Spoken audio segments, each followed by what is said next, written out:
Well, I really worry here that the United States public is being led into another potential conflict with Iran, the similar way that we were led into the Iraq and Afghanistan wars, because you're starting to see the mainstream media really overhype the situation in Iran and omit important facts like what you just showed, Liz, where Ahmadinejad was saying that there are options for peace. But if you go back and you look at the way that CNN and other mainstream outlets covered that, they ignored that part of the speech. And if you look at all the propaganda being fed to the American public right now in terms of Iran, we have movies here coming out, Argo. We've got the mainstream media oversaturation of coverage of the Iran situation. And, you know, based on everything that's happening here in the U.S. with the mortgage crisis, the economy, the fact that most Americans are having problems just getting by day to day, the fact that the mainstream media is over-covering Iran only says one thing to me, and that's that the American public is being propagated into another war, Liz. And why do you think that this is happening? Well, I think that it's a use of propaganda, and this is something that goes back to the terms weapons of mass destruction. The American public was fed that phrase over and over and over leading into the Iraq war, and now we're starting to see it as far as nuclear weapons and Iran goes in the U.S., Liz, and I just fear that the public is continuing to be fed propaganda that unassuming Americans don't realize they're being fed to lead us into another potential conflict.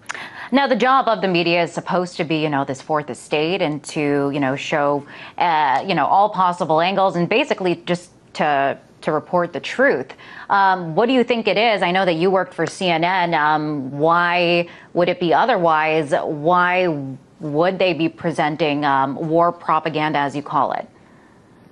Well, I really can't speculate as to exactly why this is going on, but I can tell you that when I was working for CNN, we did have a documentary that we aired on the Bahrain situation, and that's where we have our naval base, which is right across from Iran, so we strategically want to keep that naval base, and it was very difficult to get stories on about Bahrain. I even came out a couple weeks ago talking about the censorship of that documentary on CNN International. And above all, Liz, I feel that the American public is not being fed the true story about what's going on in this region. And it's very dangerous, because when the public is constantly fed messages that are potentially leading us into a war that may not be necessary, it's not fair to the American people, and it's not fair to journalism, because the truth isn't being told here. What's being told here is the way that these networks want to spin the truth,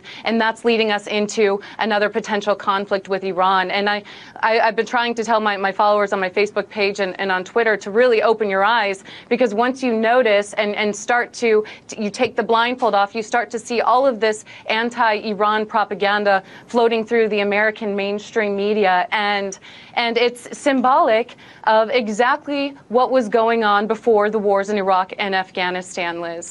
Now, we do have a clip of this documentary that you filmed. I want to take a look at it, and then we'll talk more about the documentary and the way CNN reacted to it. Okay. The protesters seem to have disappeared from Bahrain's capital, thanks to the intense military crackdown. We ventured into another side of Bahrain, a side the government didn't want the world to see, to find out where they've gone. We drove to the Shia villages, passing military checkpoints as we left the capital. So we're gonna hang out with these protesters for a little bit.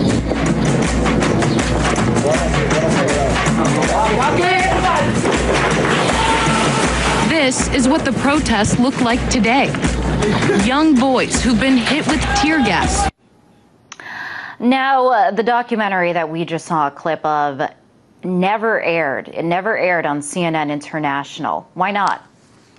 Well, I still haven't been given an exact reason as to why not why it didn't air. I went and visited with the president of CNN International, Tony Maddox, twice on behalf of my dumbfounded crew, and we were never given an answer. And so I started investigating the situation, Liz, after several employees who'd been at the network for years approached me and said, you need to look into this. There's something going on. It's very strange. They're not airing your documentary.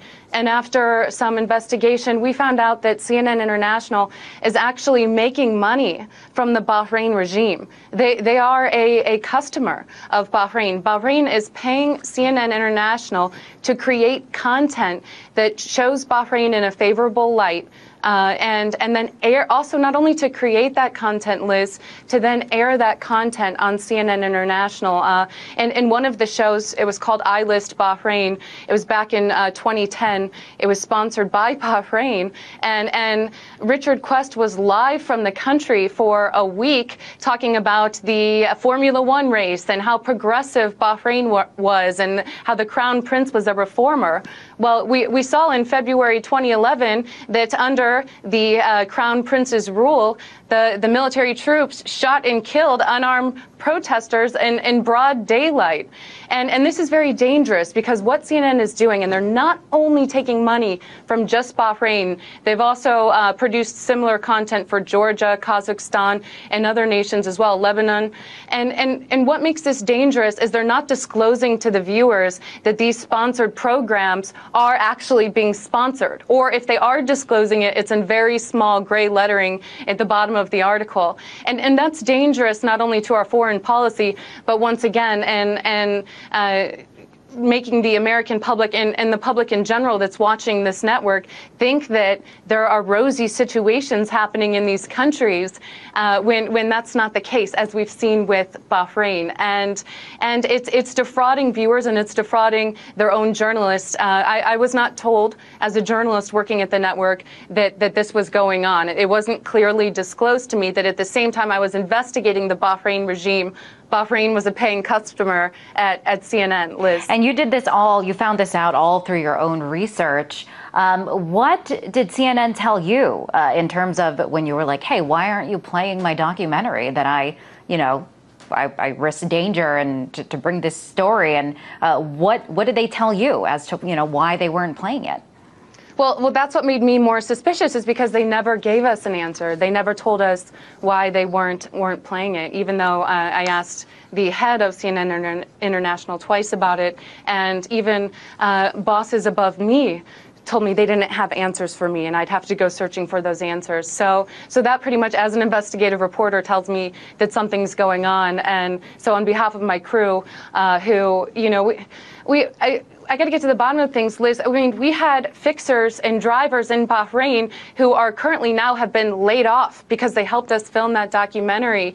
Some who are continually still harassed. Doctors Without Borders employee who actually drove us into these villages to show us doctors who'd been beaten by security forces. He risked his safety. Several months after our documentary, his home was burnt down. And in part, activists say because he helped CNN with that documentary.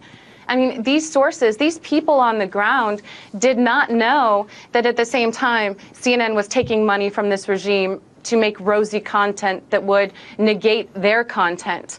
And they risked their lives. And I feel like CNN owes them an apology, as well as an apology to viewers and its own journalists for defrauding them with this information, Liz. Wow, Amber, really, really eye-opening, and really appreciate you coming on the show and telling us all about this. That was Amber Lyon, 3-time Emmy Award-winning journalist, photographer, and filmmaker.